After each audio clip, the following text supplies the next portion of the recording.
Oh my God. What? Look at her. Oh. She's just so stunning. Stunning.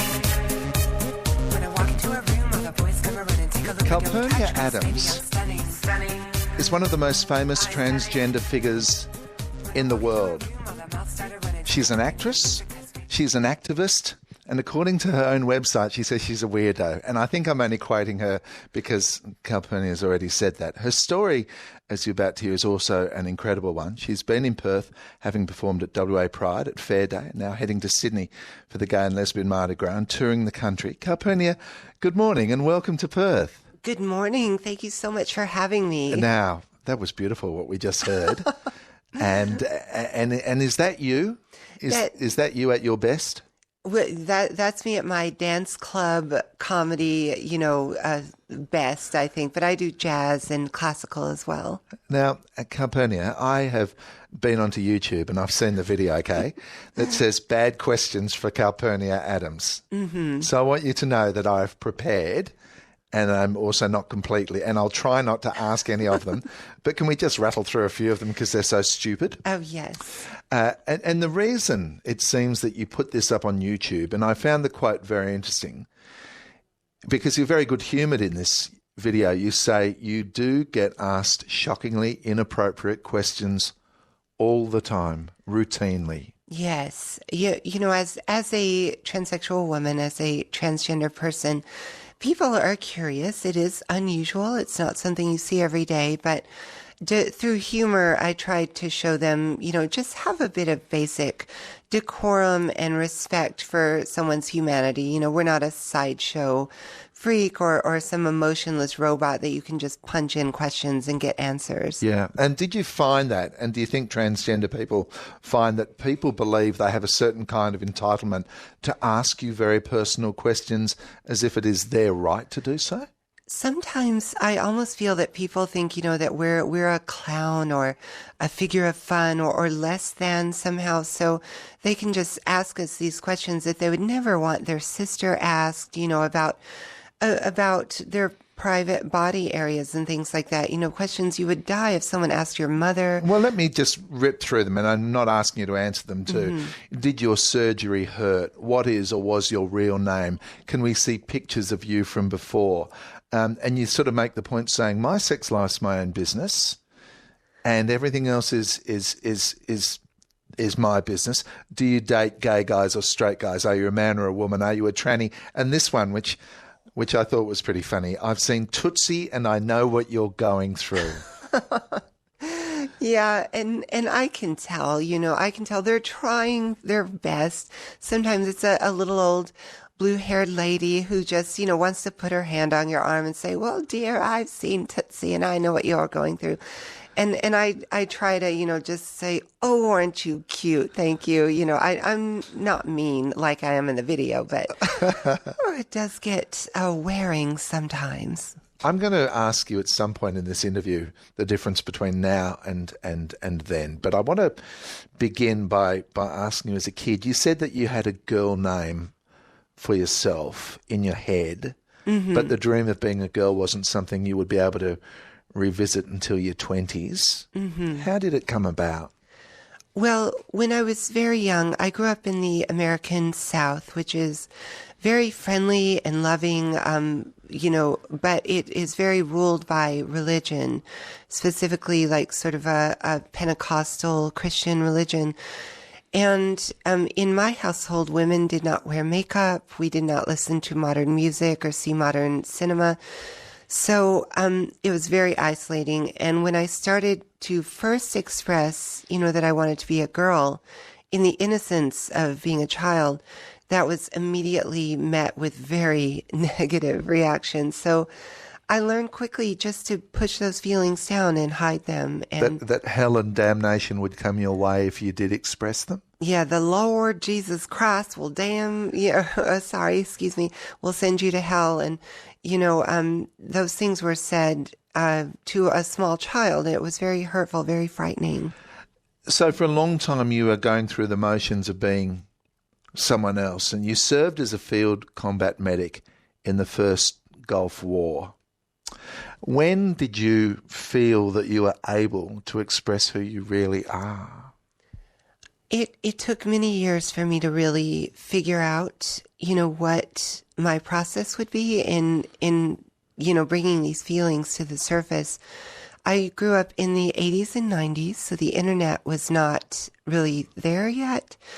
So getting information, you just could go to the library, and most of the texts were medical texts that were actually very negative about it as well, classifying it as a mental disorder and with lots of dour stories of suicide and rejection. So it wasn't until I had just been in my last year in the military, I got out and I saw my first transsexual showgirls. And was this at the Connections Club? Yes, in Nashville, Tennessee, the Connections show bar. And when I saw these glamorous, gorgeous goddesses, performing, I just thought, wow, it's possible. I could really, if they can do it, I can do it. So I apprenticed myself, learned all I could. And very soon I was up there on stage as well.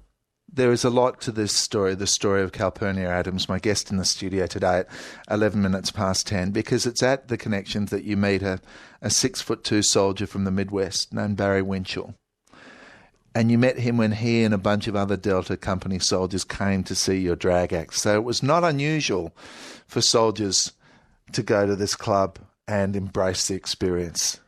We were a 40,000 square foot club. I'm not sure what that would translate to, but just it was enormous, and it would get up to 2,000 people on a Saturday night, and very mixed, gay and lesbian and straight and everybody. People would love to come see the shows, and the military base, we would often get little groups of soldiers, some of whom were gay, some of whom were straight.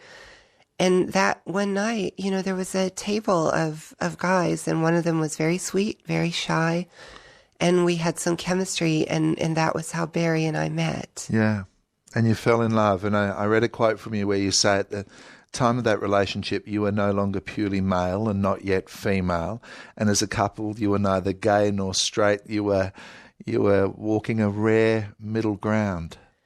It was, I had completed some medical steps, and I had completed many social and legal steps in my transition, but I had not yet taken what a lot of people consider the final step in medical transition. And Barry had only dated women up to that point, and he had no interest in men. But, we did have to explore some new ground for both of us in terms of intimacy, in terms of how society let us move through it. And unfortunately, the friction that happened there was what led to some of the tragic events later. And they are extraordinary events. Now, this is in the US Army at this point has a don't ask, don't tell policy. What was it meant to do you think? Well, when I was in the military, I was a field medical combat specialist in the Navy who worked with the Marines in the first Gulf War. And when President Clinton was elected to office, he had promised to abolish the ban on gay and lesbian service members, but instead, as sort of a compromise, he just set it up so that we could serve as long as we didn't say anything about it and they would not ask us about it. And it was a compromise, at least we couldn't be kicked out just summarily, but it's very damaging and negative if you can't, put a picture of your lover on your desk or talk about that difficult fight you had that morning or even invite them to the base, events and things. So it was meant to be sort of a Band-Aid, a bandage, but it ended up just creating a cover under which a lot of negativity could roil and ferment. It didn't protect Barry, did it? It did not, because what it said, without saying it directly, was that being gay or lesbian was bad, that it needed to never be spoken of, and it needed special rules. And in that environment, when soldiers found out that he was dating a transsexual woman, they began calling him anti-gay slurs, even though he didn't consider himself gay. And one night on the 4th of July, in his sleep, some fellow soldiers, they beat him to death in his sleep with a baseball bat. And was this the same night that you were awarded the Tennessee Entertainer of the Year? I was, I was on stage that night competing in a beauty pageant, and I happened to win that night, but he was not able to come to the pageant because he had to stand duty that night. So we were separated. I was being crowned, and at the same time, he was beaten to death. Calpernia, I guess a lot of people became more aware of you and your circumstances when there was the Showtime movie, A Soldier's Girl, which received both Golden Globe and Emmy nominations. And I wonder, all these years later, and I feel apologetic for asking you stories that are so incredibly personal, but all these years later, what role do you think that Barry's death, your activism, and even that film may have played in ending Don't Ask, Don't Tell? Well, the story gained national attention at the time because people were still very contentious about Don't Ask, Don't Tell. And at first I was very hesitant to do the film because I've seen how the media treats trans stories, and it's often not very good. But the movie, eventually they persuaded me, we made the film, and it ended up touching people's hearts in a way that just laws alone and, picket signs alone cannot. And we need those legal battles to happen, but also touching people's hearts and minds with film and television and art really opens minds. And it also caused President Clinton years later to apologize for his failing in his promises. So I think that was positive. And it gave a lot of political clout to Barry's parents, and they've campaigned tirelessly as well. I read a New York Times article about you. It was written about 15 years ago, and it made the point that there was not a vocabulary then to deal with gender issues. Do you think we have one today? Language is evolving quite a bit. Initially it came from the medical community, the psychiatric community, and also from sort of the underground fringes of society where LGBT people, especially trans people, get pushed.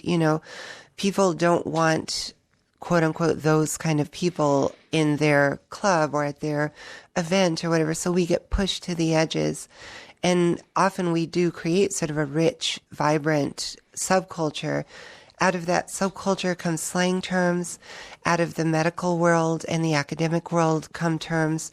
And slowly we've been sort of taking back the power and choosing what terminology we prefer and what we want to hang on to from those days and what we want to change. Is it about reclaiming a valued place in society and not being, albeit a very creative subculture?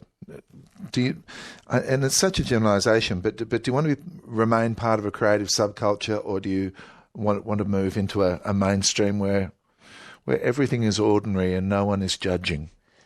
Well, I have to point out, of course, that the trans community is very heterogeneous. There are a lot of different people with different things going on, different goals, different gender identities. But I think by and large, we would probably all agree that we want to be accepted for who we are. We want to not face violence and discrimination. And like any minority, I think we love reaching back to the vibrant, creative things that came out of oppression, but